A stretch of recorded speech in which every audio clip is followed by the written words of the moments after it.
In late December of 2023, a Crystal Lake, Illinois woman reported the theft of several belongings from her unlocked vehicle, including her ID. Less than a week later, a different woman, later identified as 37-year-old Brianna Alice Pettinato of Waukegan, attempted to cash a forged, stolen check in the theft victim's name for nearly $4,500. A keen-eyed credit union clerk noticed that Pettinato was not the account holder and contacted the police, who promptly arrested Pettinato as she exited the building. In addition to having the woman's stolen checks and ID, she was reportedly in possession of the woman's American Express card. In November 2024, Pettinato pleaded guilty to 1 count of felony identity theft of between $2,000 and $10,000. As part of a plea agreement, prosecutors dropped several charges, including unlawful possession of a credit or debit card, burglary, theft or deception of $500 to $10,000, unlawful possession of an ID card, identity theft, possession of drug paraphernalia, and possession of fentanyl and cocaine. Pettinato was sentenced to 5 years in prison with credit for 330 days time served, followed by a year of supervised release. She is required to serve at least half her sentence behind bars before becoming eligible for parole, and is eligible to receive credit for 16 days of work, volunteer work, or participation in a self-improvement program. Number 19. Dominique Wittmeyer.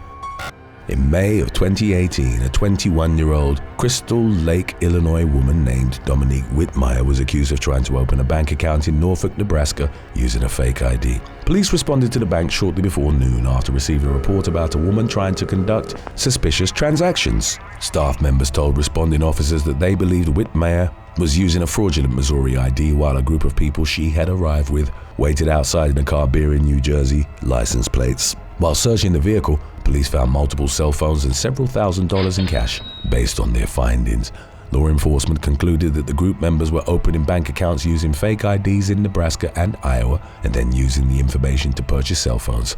Wittmeyer was charged with criminal impersonation and conspiracy to commit felony theft by deception. At the time of her arrest, investigators were working to identify the other suspects, but it's unclear whether any additional arrests were made. Number 18. Zachariah Rasch.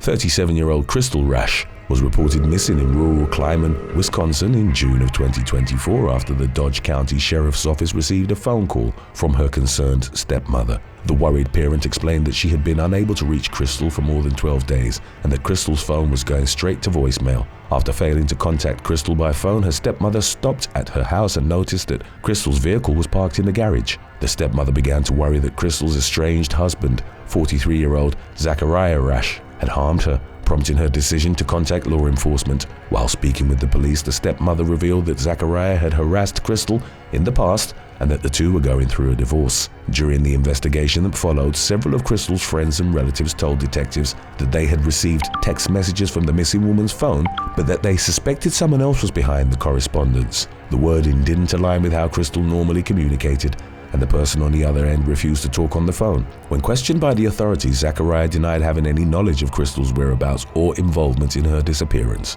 Further investigation revealed that he had made numerous fraudulent purchases using his missing wife's debit and credit cards. In one particularly chilling transaction, Zachariah had spent hundreds of dollars on cleaning supplies, leading to the suspicion that he had killed Crystal and then used her money to fund his efforts to conceal the crime. To make matters even more disturbing, he was alone in surveillance footage of all the fraudulent purchases. Zachariah denied using Crystal's bank and credit cards. When confronted with the evidence, he initially claimed he couldn't remember, but then admitted to conducting the unauthorized transactions. Without enough evidence to arrest him for murder, the authorities charged Zachariah with 7 counts of identity theft. While searching 2 rural properties that Zachariah had known connections to, police found a Mitsubishi Eclipse with Crystal's blood spattered on the interior.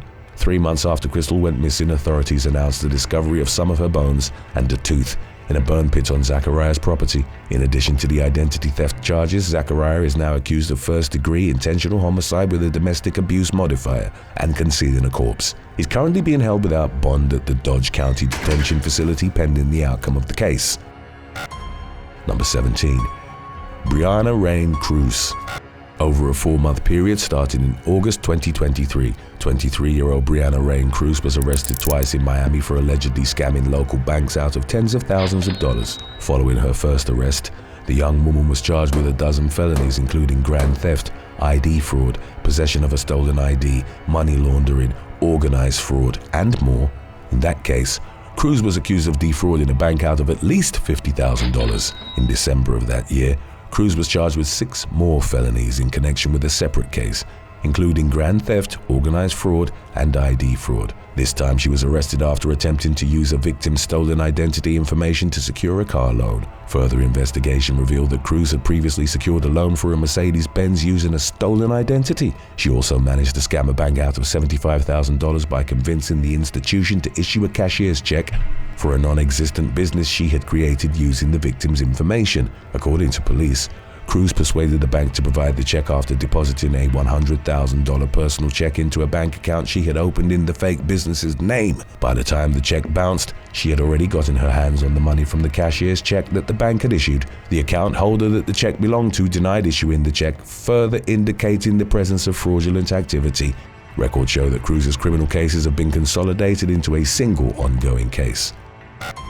Number 16. Daniel Alfredo Burleson.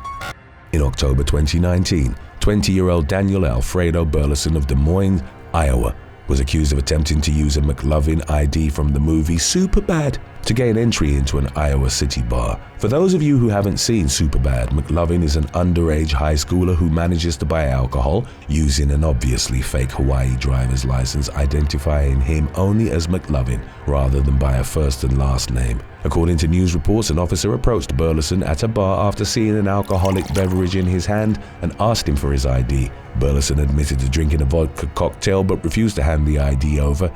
He was eventually removed from the bar. After realizing that he wasn't going to get out of the situation without showing an ID, Burleson began rummaging through his wallet. Officers spotted the McLovin ID and, suspecting that it was a fake, asked Burleson to hand it over. He denied having a fake ID card and continued rifling through his wallet, giving the officers another glimpse at the McLovin ID, which took the form of a fake Hawaii license featuring a 1961 birth date. Apparently unaware that McLovin is a Superbad character, the cops questioned Burleson about where he obtained the fake ID and even looked the name up in their database. At some point, Burleson told the officers that he bought the ID on Amazon. Noting an odor of alcohol and other signs of intoxication, the police arrested the accused underage drinker on suspicion of possession of a fictitious license, unlawfully possessing alcohol, being under the legal age in a bar, and public intoxication. Number 15. Florida woman's fake ID felony. On March 1st, 2023, a police officer pulled over a female University of Florida student for having an obstructed license plate. The conversation almost immediately took a left turn when the cop asked the woman for her driver's license and quickly noticed that she was in possession of multiple IDs. He asked to see one of them and was immediately able to discern it as a fake. In a stern but composed manner, the officer explained that possessing a fake ID is a felony in Florida and told the woman that it was a bad, really very stupid idea for her to have one. He went on to explain that he was only planning to give the suspect a warning about her obstructed plate, but that they now needed to have a conversation about the fake ID. The woman admitted that the ID was fake, that she bought it online, and that she used it to obtain alcohol. She was apologetic and cooperative, and the officer appreciated her honesty enough to let her slide on both the obstructed license plate ticket and any criminal charges relating to the fake ID. But he had no control over the fact that her university would be notified of the incident and that she could potentially be expelled from college for her alleged crime. The cop went on to explain that he had never heard of a student getting kicked out of college for being caught with a fake ID, but he admittedly couldn't guarantee that it never happened. Since the college doesn't share that information with the police, he advised the visibly nervous and upset woman to remove the license plate frame that was obstructing her plate number as soon as she got home, and gave her permission to sit on the side of the road for a few minutes to gather her composure. Before resuming his patrol, the officer strongly cautioned the driver not to get caught with another fake ID because the next cop she deals with might not be as forgiving. He commented on how the young woman's 21st birthday wasn't too far away and how it would be infinitely wiser to simply wait until she's of age than to try skirting around the law. While it's unclear how the university handled the situation, a little bit of mutual respect seemed to go a long way regarding the outcome of the traffic stop. Number 14. Kelli Berglund. In April 2016, Disney XD star Kelli Berglund was accused of having a fake ID at the Coachella Valley Music and Arts Festival in Indio, California, best known for her role as Bree Davenport in the Lab Rats TV series. The then 20-year-old actress was reportedly caught using the ID in an attempt to gain access to a restricted area. A security guard alerted law enforcement and Berglund was arrested on suspicion of having a fake ID and being under the age of 21. The police took her fingerprints and snapped a tearful mugshot on site, then released her with a citation. Berglund was not kicked out of the festival following her arrest, and she didn't seem to stay upset over the incident for very long, as evidenced by the numerous photos she went on to post throughout the remainder of the event. She was reportedly one of 46 people who were arrested for having a fake ID during the festival. Both Berglund and Disney failed to publicly comment on the arrest, and just as soon as it had appeared, the story vanished from the news, leaving the outcome of the case unclear. The incident didn't even receive a mention on Berglund's Wikipedia page, indicating that it was little more than a mere blip in the actress's track record. Number 13. Cynthia Knox. Shortly after the murder of her husband, Harold Skeeter Lyalla, and the suspicious death of her young daughter in California in the late 1980s, cruise ship captain Cynthia Knox collected a hefty life insurance payout. In the meantime, Harold's murder went largely unsolved, with investigators unable to pin charges on Cynthia, despite their suspicions that she had masterminded the crime. Even after Cynthia's landscaper, Victor Perea, was convicted of the murder, authorities remained convinced that she had conspired with him and possibly others to kill Harold. Cynthia had married Perea following his arrest for the crime and promptly divorced him 2 months after his trial ended, presumably to avoid having to testify against each other in court. She had also fled California before the trial even started and had fallen completely off the radar, leaving her whereabouts a mystery. Cynthia and her longtime lover, John Litchfield, who was also a suspect in the case, had quietly relocated to League City, Texas. After arriving in their new home, Cynthia had taken on the identity of Christina White, who died as a newborn in 1965. For nearly 3 decades, she lived under the alias without sparking any suspicion, even obtaining federal licenses and other official documents while going unnoticed by the authorities. Cynthia's identity theft was finally discovered in 2017 after she tried to renew her passport. Her fingerprints didn't match her alias and ultimately led investigators to her true identity, leading to her arrest on federal identity theft charges. Later that year, she was sentenced to 3 years in prison. Investigators continued trying to link Cynthia and John Litchfield to Harold's murder, but neither of the two were ever charged with the crime. Litchfield died from mad cow disease in a nursing home in 2019, and 60-year-old Cynthia has finished serving her time and is a free woman. Number 12. Tyler Boebert. As the son of controversial U.S. Representative Lauren Boebert, 18-year-old Tyler J. Boebert is probably used to seeing his family in news headlines, but he was really at the center of these stories until February of 2024, when he was arrested in Rifle, Colorado, on nearly 24 criminal charges. The allegations against Tyler stemmed from a series of vehicle break-ins and credit card thefts. He was charged with 5 felonies, including 4 counts of criminal possession of ID documents and 1 count of conspiracy to commit a felony, along with 15 misdemeanors and petty offenses. According to court documents, police began investigating the crimes after someone stole a woman's wallet out of her car. Her banking app subsequently showed a series of fraudulent transactions at multiple stores, including gas stations and a McDonald's restaurant. Someone had also tried using the woman's card for a $717 purchase, which was declined, as well as a Starbucks transaction, which was also denied. Investigators identified Tyler as one of several suspects after spotting him in surveillance footage from several of the businesses where the victim's cards were used. In the video, he was wearing a t-shirt bearing the name of his family's since-shuttered restaurant, Shooter's Grill. Tyler was later connected to 3 additional thefts. One woman's debit card was taken from the glove box of her car and used for a $50 purchase at a McDonald's restaurant, while a third victim reported the theft of $75 cash, her driver's license, and her credit and debit cards. The thieves only stole $2 from the 4th victim, presumably because that person wisely chose not to leave their ID and wallet unsecured. When confronted by police about his whereabouts on the days of the thefts, Tyler claimed he couldn't remember clearly. He reportedly said that he was hanging out with 15 friends but didn't know any of their names, and his truck matched the vehicle seen in surveillance footage associated with the crimes. In October 2024, Tyler pleaded guilty to 1 felony count of attempted identity theft. The rest of the charges were dropped and the judge granted deferred adjudication, which means that Tyler will be able to avoid a felony conviction as long as he follows certain rules and obligations set forth by the court over a 2-year period. In the absence of a plea agreement, Tyler could have faced 1 to 3 years in prison and a fine of up to $100,000. The prosecutor and judge were willing to extend leniency due to his lack of a prior criminal history and the hindering impact that a felony conviction tends to have on a young person's prospects for success. Number 11. Kashema Dawkins.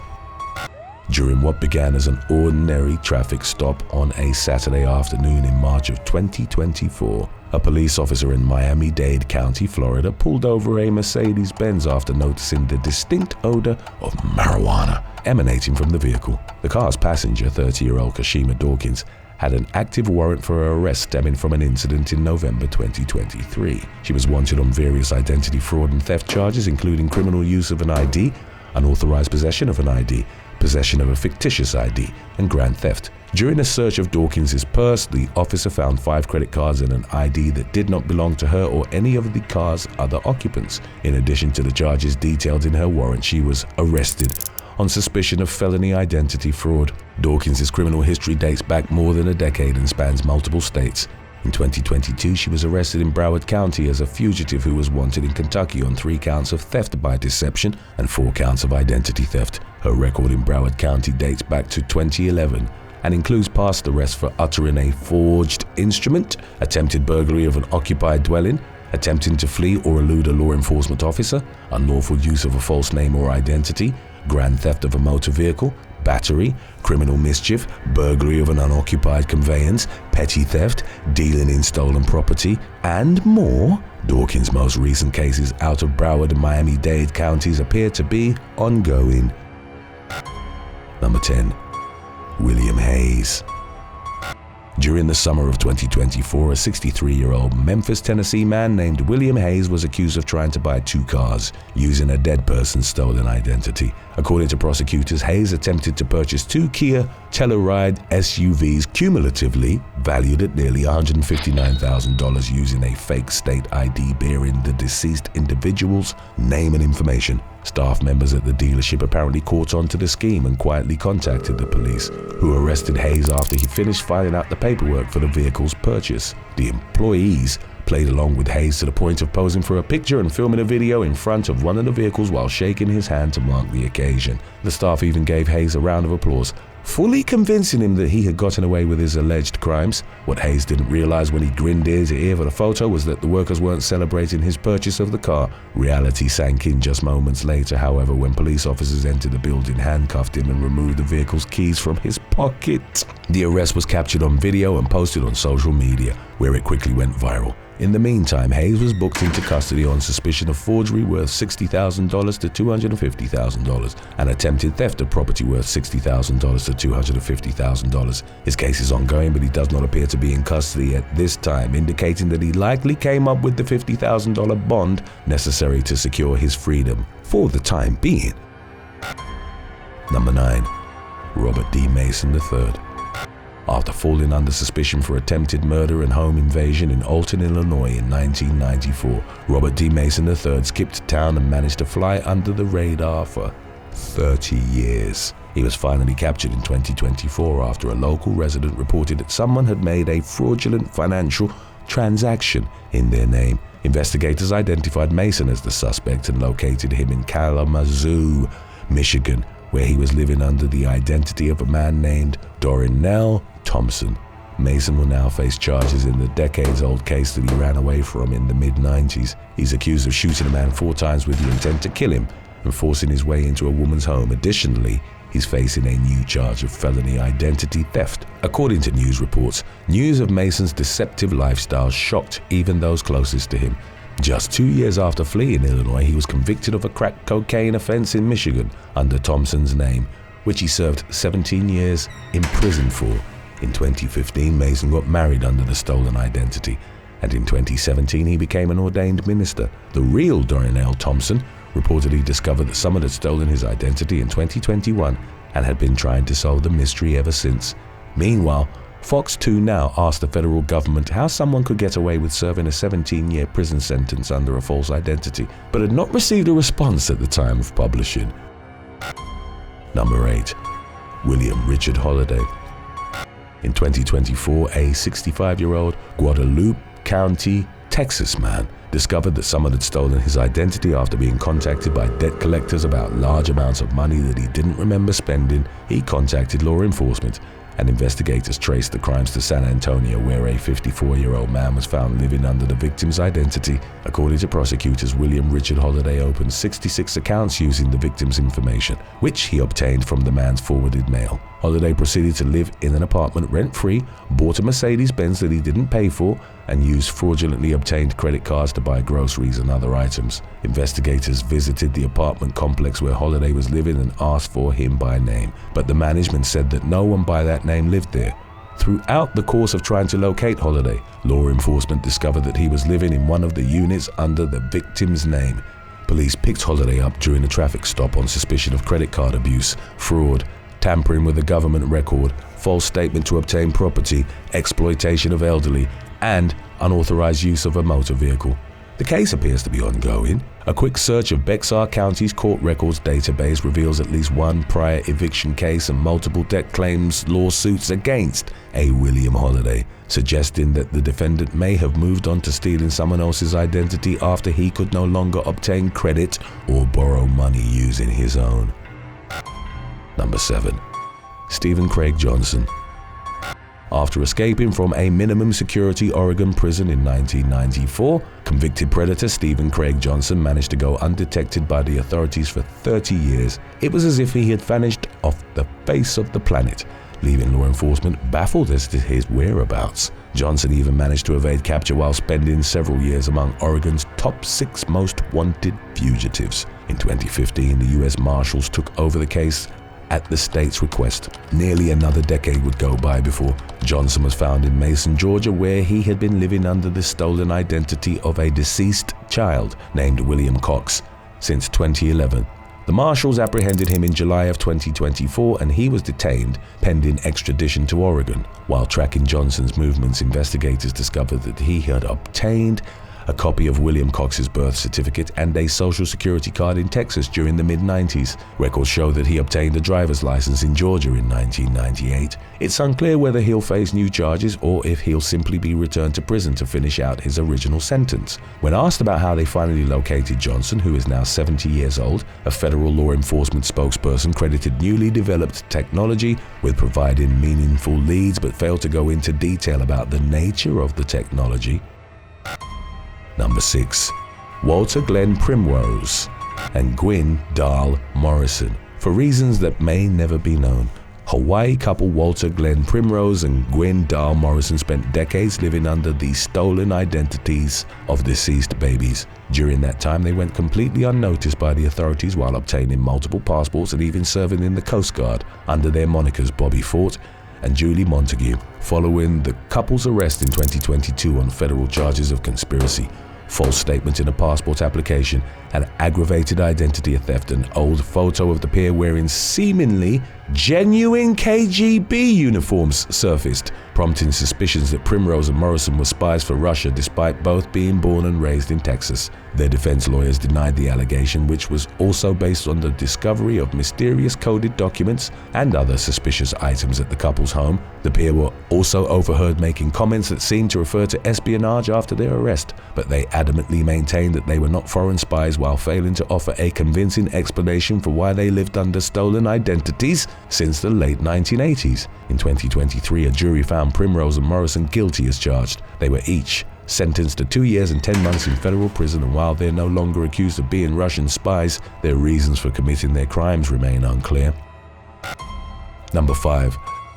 John Doe Cheyenne Moody Davis. In one of the most bizarre federal criminal cases in recent U.S. history, prosecutors accused an unidentified defendant of stealing the identity of a man named Cheyenne Moody Davis during the late 1990s and using it to fraudulently obtain a U.S. passport. According to prosecutors, the real Cheyenne Moody Davis was born and raised in the U.S. Virgin Islands. His identity was stolen right around the time he went to prison in Antigua for armed robbery, leading to allegations years later that the imposter was motivated by a desire to live in the United States. Investigators discovered the identity theft in 2006 but didn't arrest the suspected thief until 2017, by which point he had been living in Maryland for a number of years and had even raised a family in America. He never revealed his true identity, and to this day is only known as John Doe. Outwardly, Doe had lived an average and respectable lifestyle during his time in the US. He worked, paid taxes, and had no known criminal record, but law enforcement found some disturbing items during the search of his home,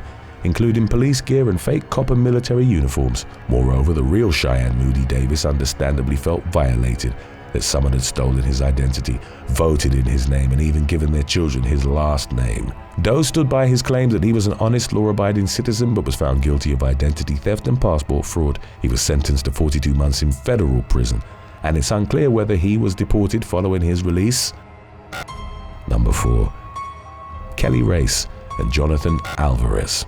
In May of 2024, a New York couple allegedly stole someone's identity in order to rent a cottage on Canandaigua Lake and used the person's stolen credit card to purchase items at a store. During their time at the cottage, the pair entered an owner-only section of the residence and stole checks, which they cashed using another victim's identity, identified by law enforcement as 41-year-olds Kelli Rasch and Johnathan Alvarez. The suspects' shady behavior prompted police to take a deeper look into their activities. During the search of the couple's home in Penfield, cops found more than 50 driver's licenses, passports, and other identifying documents that did not belong to the pair. Following a month-long investigation, Rasch and Alvarez were arrested on charges of second-degree burglary and fourth-degree grand larceny. Updates have not been forthcoming, leaving the extent of the suspects' alleged crimes and the outcome of the case unclear.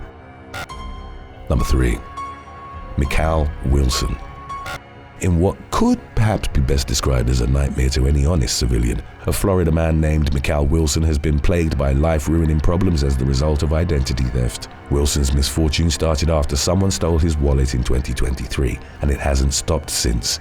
In November of that year, a criminal suspect was arrested under Wilson's name in Miami-Dade County after being chased down by police while in possession of an ID bearing his name. The man carrying the stolen ID, along with 3 other suspects, had led law enforcement on a high-speed pursuit in a stolen U-Haul van after stealing from a department store. Although all 4 suspects were eventually accurately identified, this was just the beginning of Wilson's never-ending ID theft headache. When he applied for a job with the U.S. Postal Service later that year, he was denied the position based on an active warrant for his arrest in connection with a crime in Darle. Wilson tried to sort out the matter on his own by contacting various government and law enforcement agencies, but he kept hitting dead ends.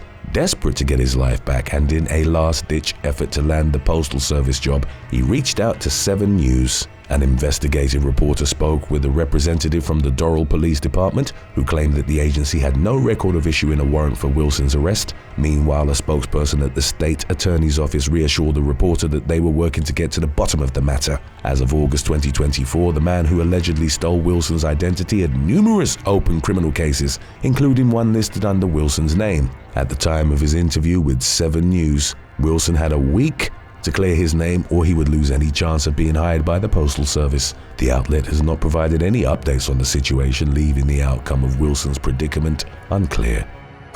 Today's topic was requested by Cali Girl living in Nevada 8. If you have any other topics you'd like to learn about, subscribe and let us know in the comment section below. Number 2. Addie. On October 9th, 2022, a police officer in Athens, Georgia, observed a young woman trying to enter a Hilton Garden Inn hotel with an orange traffic cone. He advised the 21-year-old suspect, known only as Addie, to put the cone down or she would be arrested for theft. Addie complied and the officer drove away, only to see the same woman running down the street with the traffic cone in her hands.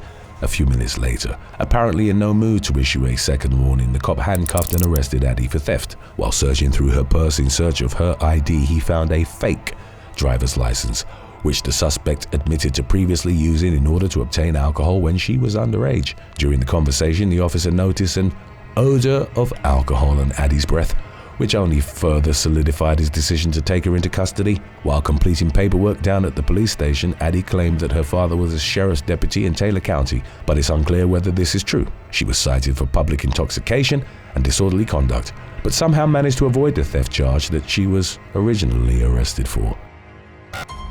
Number 1. Laura Oglesby. Many parents live vicariously through their kids by pushing them to do the things they themselves never had the chance to do. A Missouri woman in her 40s named Laura Oglesby took it a step further by trying to actually become her child. In January 2016, Oglesby stole her 22-year-old daughter's identity and began shamelessly living like someone half her age, using a fraudulently obtained social security card and a driver's license in her daughter's name, Lauren Ashley Hayes.